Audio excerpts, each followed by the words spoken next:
So more than 3 lakh students registered for Flipkart Grid last year, and this was one of the biggest competition जो conduct किया गया था, through which you can get an interview opportunity at Flipkart for a full-time role as well as 6 months and 2 months internship. If you're an engineering student currently in any year of college, then this video is for you, and watch this video till the end so that you get to understand the entire Flipkart's process. How can you participate? How can you win this opportunity? Plus get those cash prizes, along with that an interview opportunity at Flipkart. It's one of the amazing opportunities. तुम किसी भी college से हो, tier 1, tier 2, tier 3 college से हो, you are eligible for the same. ये एक ideation कम presentation competition है. फ्लिपकार्ट पहले कॉलेजेस में जाके हायरिंग प्रोसेस करवाता था, बट इन्होंने पिछले 2-3 साल से this is something that they are hiring through. ये कंपटीशन है जिसमें डायरेक्टली पता चलता है कि बच्चे को कितना कुछ आता है and how he is well with his dev skills and कितना अच्छा सोच पाता है. तो इस कंपटीशन के थ्रू वो जज करते हैं एंड उसके बेसिस पे तुम्हें हायर किया जाता है. Now let's see how this competition is and how can you participate. तो इस वीडियो में हम कवर कर रहे होंगे बेसिकली इंट्रोडक्शन क्या है Flipkart grid, eligibility, prizes and benefits, round 1, 2 and 3 का कंप्लीट ब्रेकडाउन. अगर तुम फर्स्ट टाइम इस अपॉर्चुनिटी को देख रहे हो, तुमने पिछले साल इस अपॉर्चुनिटी को देखा तो क्या कुछ बदला एंड क्या कुछ तुम्हें अपनी प्रिपरेशन में बदलना चाहिए.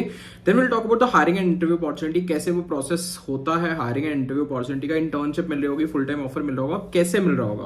Will talk about the top tips to crack from a lot of people who have already done it previously. मैंने बहुत सारे लोग का इंटरव्यू भी लिया है तो उनके बारे में बात करेंगे. तो सबसे पहली चीज आती है एलिजिबिलिटी. तो every engineering student is eligible. अगर तुम फर्स्ट ईयर से लेकर फाइनल ईयर तक को अभी एडमिशन लिया, देन ऑल्सो एलिजिबल. मतलब आई वोंट से कि फर्स्ट ईयर वाला बच्चा सिलेक्ट हो जाएगा, but still you can have a chance, तुम्हें एक्सपीरियंस मिल जाएगा. नेक्स्ट ईयर तुम और बेटर कर पाओगे. अगर तुम फर्स्ट ईयर में भी हो तो जाके पार्टिसिपेट करो, अपने सीनियर के साथ टीम बनाओ. मतलब टीम के बारे में बात करेंगे तो you can get an opportunity and तुम्हारी टीम सिलेक्ट भी हो सकती है. Second is it's across all colleges in India. मतलब कोई कॉलेज टीयर का फर्क नहीं, चाहे तुम IIT से हो, चाहे तुम tier 3 कॉलेज, चाहे तुम प्राइवेट यूनिवर्सिटी से हो, तो you are eligible for the same. And सारी स्पेशलाइजेशन के लोग, मतलब मेजर चैलेंज है जिसमें सिर्फ कंप्यूटर साइंस EC को अलाउ नहीं किया जाता, बल्कि सारी ब्रांचेस को अलाउ किया जाता है. तो मैकेनिकल, सिविल, केमिकल, किसी भी ब्रांच से हो, you are eligible for the same. तो ये एक अपॉर्चुनिटी हो सकती है तुम्हारी टेक में आने की, अगर तुम नॉन टेक से भी हो या तुम कोर ब्रांच से भी हो. टीम बनानी है तुम्हें 1 से 3 मेंबर्स की, and can be a member of more than, you can't be a member of more than 1 team. तुम एक से ज्यादा टीम के मेंबर नहीं हो सकते, डिस्क्वालीफाई हो जाओगे. But your team should be from 1 to 3 members specifically. अब टीम बनाते टाइम क्या देखना चाहिए कि तीनों लोग कैपेबल होने चाहिए कहीं ना कहीं. किसी ना किसी की टेक्निकल स्किल्स बहुत अच्छी होनी चाहिए, फ्रंट एंड बैक एंड अच्छा होना चाहिए, ML वाला बंदा होना चाहिए, या फिर तुम प्रेजेंटेशन स्किल्स वाला अच्छा बंदा होना चाहिए, अच्छे क्रिएटिव आइडियाज वाला बंदा होना चाहिए, ब्रेनस्टॉर्म करने वाला बंदा होना चाहिए, कम्युनिकेशन स्किल्स वाला अच्छा बंदा होना चाहिए. So you need to focus upon all these qualities and mix team बनानी है. ऐसा नहीं है कि सिर्फ बहुत ज्यादा टेक्निकल लोगों की टीम हो गई. It should be a mix of somebody who can present well, somebody who can get tech things going on, and somebody who knows everything in and out, जो brainstorming अच्छा करता हो and who can put things forward better. तो basically ऐसी team होनी चाहिए जिसमें everyone can accommodate. Next बात करते हैं राउंड 1 की. सबसे इंपॉर्टेंट राउंड है इसका राउंड 1, क्योंकि इस राउंड के बेसिस पे मैक्सिमम डिस्क्वालिफिकेशन होती है. अगर लास्ट ईयर की बात करें, जैसे मैंने बताया कि 3 लाख बच्चों ने रजिस्टर किया था, एंड उसके बाद 8-10 हजार बच्चे ही शॉर्टलिस्ट होते हैं इस राउंड के बाद. मतलब ये भी शायद मैं बहुत ज्यादा नंबर बोल रहा हूँ, it is not actual figure, but हाँ रजिस्ट्रेशन 3 लाख थी. अब तुम सोच लो 3 लाख में से शॉर्टलिस्ट करेंगे कितने लोगों का पावर पॉइंट प्रेजेंटेशन वाला राउंड होगा. तो मैक्सिमम बच्चे इस राउंड में निकल जाते हैं. तो इस राउंड पे तुम्हें सबसे ज्यादा फोकस करना है. इस राउंड में क्या आ रहा होगा, MCQs आ रहे होंगे, e-commerce and tech stack plus CS fundamentals based. E-commerce मतलब जो नई नई एडवांसमेंट हो रही है, जो नई नई एडवांसमेंट हो रही है ई कॉमर्स इंडस्ट्री में. कंप्यूटर साइंस फंडामेंटल्स जो सब्जेक्ट्स तुम पढ़ते हो, DBMS, OOPS, OS and data structural algorithms, उनके ऊपर MCQs बन के आएंगे. जैसे फॉर एग्जांपल DSA का कोई ऐसा क्वेश्चन जिसमें तुम्हें एरर बताना है किसी एक कोड स्निपेट में, या फिर इस पर्टिकुलर कोड स्निपेट का आउटपुट क्या होगा, तुम्हें 4 ऑप्शन दी होंगी. तो इस टाइप के क्वेश्चन आ सकते हैं. तुम प्रैक्टिस कर सकते हो इनकी काफी अच्छे से. गीक्स फॉर गीक्स पे वहां पे गेट टाइप, मतलब गेट कैटेगरी में जिस टाइप के क्वेश्चन आते हैं, तुम्हें उस टाइप के CS फंडामेंटल्स मिल जाएंगे, बट बहुत ज्यादा टफ नहीं होंगे. मेजर चीज जो तुम्हें यहाँ पे ध्यान रखनी है वो है कि तुम्हें अपना टाइम मैनेज करना है. इसके बारे में हम बात करेंगे. और इसमें MCQs, अगर हम ई-कॉमर्स की बात करें, राइट, ई-कॉमर्स के MCQs कहां से आते हैं? जनरली पिछले 1-2 सालों से देखा जाता है कि there is a website known as stories.flipkart.com.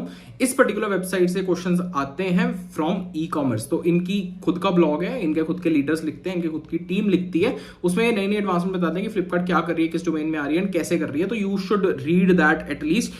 इसके अलावा तुम्हारे डेव बेसिक्स होने चाहिए. मतलब तुम्हें सर्वर्स के बारे में पता होना चाहिए, HTTPS के बारे में पता. अगर इतना ज्यादा नहीं भी पता है, स्टिल बेसिक पढ़ लोगे टेक के बारे में, then you are all set for this particular round. ऐसा नहीं है कि तुम्हें ऐसे एकदम से लेके पूरा डेव करने लग जाना, नहीं, वो चीज नहीं है. Should be aware of everything. Tech advancements, CS fundamentals, core, इसमें भी DSA पे ज्यादा फोकस किया जाता है as per last years. stories.flipkart.com देख लो और साथ में डेव बेसिक्स पढ़ लो. This is very very important round. मतलब सेइंग इट अगेन, बाकी राउंड में फिर ही जा पाओगे जब फर्स्ट राउंड क्लियर होगा, राइट। तो फर्स्ट राउंड बहुत इंपॉर्टेंट है, मतलब कुछ भी करके फर्स्ट राउंड क्लियर करना is should be your goal, right.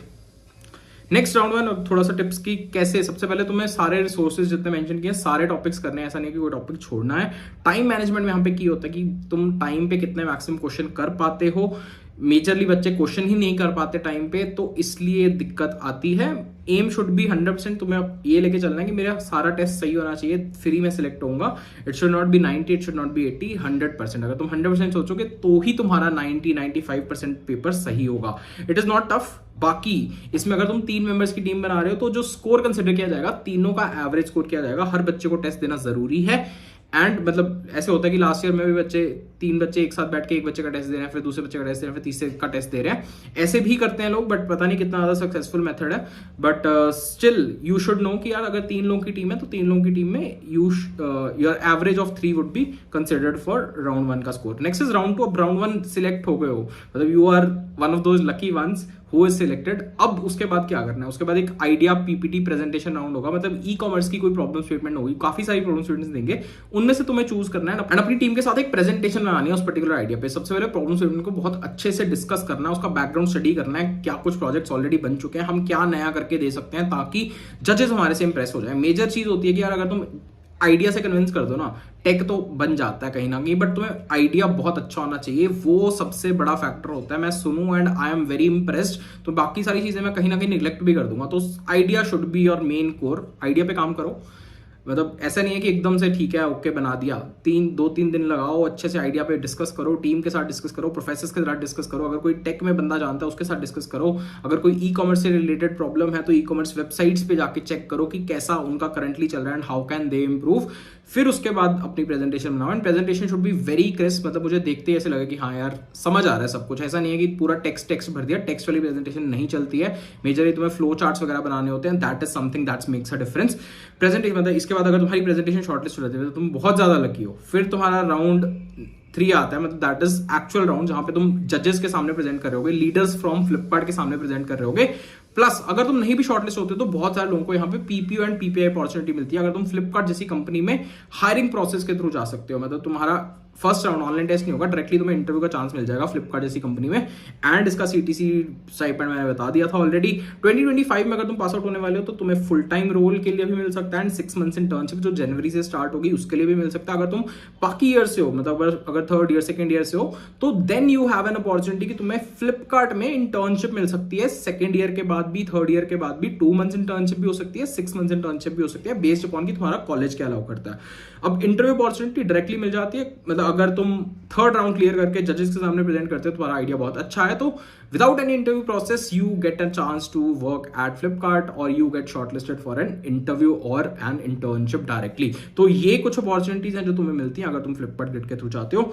अब प्रेपरेशन स्ट्रैटेजी क्या होनी चाहिए यार, सबसे इंपॉर्टेंट, जैसे मैंने पहले भी बहुत ज्यादा स्ट्रेस किया कि first round is the major round जिसमें मैक्सिमम बच्चे आउट हो जाते हैं। तो तुम्हारा first round should be the target अभी के लिए, बाकी सब भूल जाओ।